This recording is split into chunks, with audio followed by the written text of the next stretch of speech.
Hi everyone, Matt Metzger here with ABI Attachments. Welcome back to another episode of ABI Dirt. On the show today, we're going to take a closer look at the next generation of tractor attachments. I'm talking about the TR3. Now, here's the thing. I'm not supposed to have favorites. We've got dozens of attachments. I'm supposed to love them all the same, the way I'm supposed to love my kids all the same, but the TR3 is my favorite. When I first started at ABI Attachments, I was on the production team, I was building our tools, and the TR3 was the first tool I ever learned how to build, and it's about as near and dear to my heart as a piece of steel is supposed to be near and dear to your heart. So I'm thrilled we get to talk about the TR3 today. The TR3 is actually one of Kevin Kegley's initial inventions, and it really launched ABI's mission statement to empower the world with better ways to get outdoor work done, because Kevin at the time owned a landscaping company, and he needed better ways to get outdoor work done. It has a really unique approach to leveling and finishing, and it's all about that floating leveling blade. And that's the topic of today's episode. All right, so here we have an 8.5-foot Cat 2 TR3. This actually is one of a demo unit we had out back, so it might be a little bit bigger than what some of you are used to seeing. Right inside, in the heart of the TR3, this beautiful hunk of steel right here is the floating leveling blade, and it is the topic of today's closer look. So we'll take a look at the design first. First of all, you can see that it pivots off the front of the frame here with those grade 8 bolts. Weldment scoops down into the part of the blade that actually holds the material, and then these fins out here to the back that provides it the adjustability, which we will talk about in just a second. So if you're doing any kind of dirt work at all, you probably want the end result to have a level contour to it, whether it's horse arenas or seedbed prep or gravel driveways. Remember, whatever walks or drives across whatever you're working on is going to feel any divot or undulations, which is why most dirt and gravel attachments have some kind of leveling feature. The uniqueness here in the TR3 is that we call it our floating leveling blade. This blade actually floats, and what allows it to float is this front pivot point. Being attached to the tool here on the front of the frame, it means that as the tool is being pulled behind the tractor, material begins to build up on this front face that pushes the blade back, and this whole system raises up. So before we go any further on this leveling blade, let's stop and talk about the elephant in the room, right? A lot of you who have used traditional tractor attachments like the box blade or the land plane, you're used to seeing your ripping teeth, your Scarifiers, your J-shanks up front, and then your leveling component in the back of the tool. As I'm talking about this leveling blade, you probably have noticed our Scarifiers are behind our leveling feature, which means we are decompacting after we've made an initial leveling pass. I'm sure a lot of you are thinking, hey Matt, I thought you were supposed to loosen up your material before you can level it. My ground's so hard, I'm not gonna be able to move anything unless I rip it up first. And I hear you. There's a strategic reason why we put our leveling function, our leveling component before our decompacting component.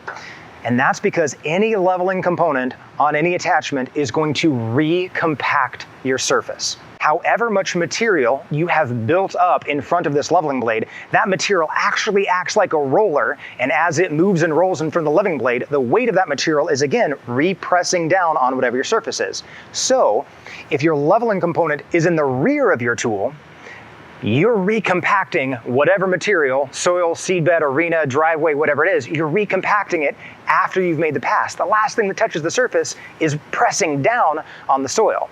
Whereas on the TR3, the leveling happens first, then the decompaction, then the finish on the rear end. All right, so now that we've talked about the design of the level blade and why the leveling component is in front of our decompacting component, I want to take a look at adjustability back here. And I know these towers don't look that significant, it's just a couple of holes in it, but this plays a huge role in how the level blade functions, and it helps you customize the use of the tool for your specific application. So remember, we call this the floating leveling blade. In order to maximize the design of the float of that blade, you need to have this pin in such a position that is higher than the blade, that allows the blade to float up and down. This means as material builds on the blade, it pushes the blade back, this arm raises up, and then as you get to a low spot, a downward undulation in your surface, this blade pushes back down, and that constant motion, and as you're driving the TR3, you may, for those of you out there who've experienced it, you hear the kabang, kabang, kabang, kabang. That's these level arms banging against your bent pins because that blade is working hard for you to level out your surface. So that is the float position. That is the kind of the factory default, what we recommend for everyone, because most of you out there are trying to get a level contour somehow. Now, if you're in a situation where you just want to decompact, you say, Matt, right now I'm just tearing something up, I don't care how level it is, I'll come back at it later, then you can by all means take these bent pins, take them all the way out of play, even lift this level blade up and drop a pin under it, pinning that level blade up so that that level blade isn't even touching the surface. Now, that's rare. Typically, if you're decompacting, you also want to level, but if there's a situation that you say, I don't even need to level right now, just let me rip, no problem. Pins under these arms, and you can keep the level blade out of the way. The other end of the spectrum there is that if you're in a situation where you say, no, Matt, I get it, I see the float, I like the float, but sometimes I want to lock this pin in and just function like a rear blade, function like a box blade. I'm gonna grab the most amount of material possible and move it. Great, no problem. Pop your pins out, drop them in so that they're right on top of this level blade so that level blade can't float. That is going to maximize the pull. It's going to maximize the resistance on your tractor, but it's going to maximize the amount of material that level blade can move. Not floating, not getting any of the benefits of the automatic rise and fall, but you will be able to move a mountain of material. So the last component I want to talk you through in the closer look of the floating leveling blade are these wear plates bolted to the front. I know, not the most glamorous thing to talk about wear plates in a way to end up a closer look, but these are pretty significant. First of all, they add a significant amount of weight. Again, for a 7.5 foot TR3, because of these plates bolted in across the front, you're looking at 150, 160 pounds of weight.